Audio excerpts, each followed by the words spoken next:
My name is Dr. Laura L. Dugan, and I'm the head of geriatrics here at UCSD. My name is Ed Handler. I am chairman and CEO of the Bronx Project, Inc. There are probably about 20 million Americans actually suffering from Alzheimer's disease, Parkinson's disease, and Lou Gehrig's disease that currently have no effective treatments. Parkinson's patients are placed on dopamine replacement therapy, and that can, for a time, allow them to walk more normally. One of the things that's been very exciting and perhaps surprising to us is that the antioxidant compound that we had been studying, C3, seems to be effective in animal models of all of these diseases. We're actually imaging through the skin and skull of a live mouse into the brain. It's pretty heady stuff to contemplate being able to rescue tens of millions of people worldwide from a dreadful outcome and a horrific life existence, and for their family and loved ones that are burdened with this as well. C3, it turns out, is one of the most potent antioxidant compounds that I've ever studied. It's approximately 10,000 times more potent than vitamin E, which is a classic antioxidant that we all take and has been used in many clinical studies. So in addition to being a potent antioxidant, because it isn't converted to anything else, it doesn't have the worry of having toxicities that you often get when you metabolize a drug. The body doesn't need to make natural antibodies against it. We've seen in long-term tests the ability for primates to take it for years. It is essentially a soccer ball with 3 small groups attached to it to make it water soluble.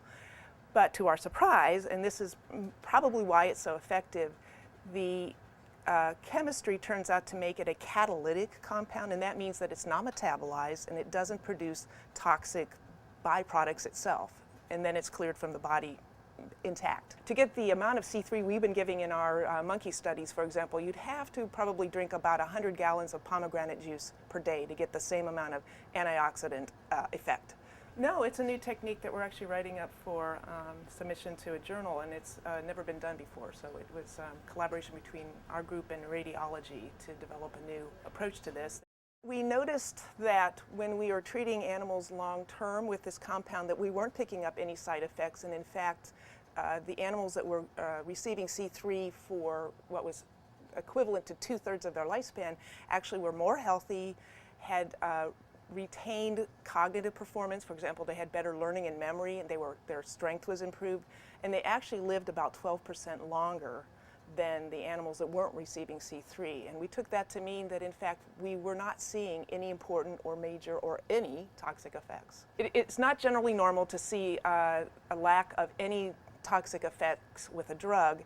We believe that we have been lucky because these compounds aren't, or C3 is not metabolized. And we believe that that's really key to the lack of detrimental effects from C3. Among the milestones we've achieved with our studies have been to fairly carefully characterize the toxicity of these compounds, as we discussed. We also have a lot of information now about how they are distributed throughout the body, and we've now tested them in roughly 8 to 9 different animal models of brain disease and injury. And what are we seeing here, Laura? So we're seeing a brain slice that's triple labeled with red is a mitochondrial protein. The recent work in primates, non-human primates, has shown that even in the most accepted animal model for translation into humans, we're also seeing efficacy and lack of toxicity.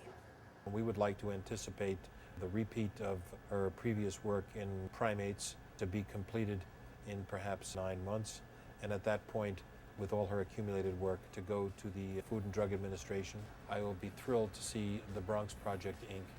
carry this work forward, a big step towards enabling people to live longer and survive these diseases.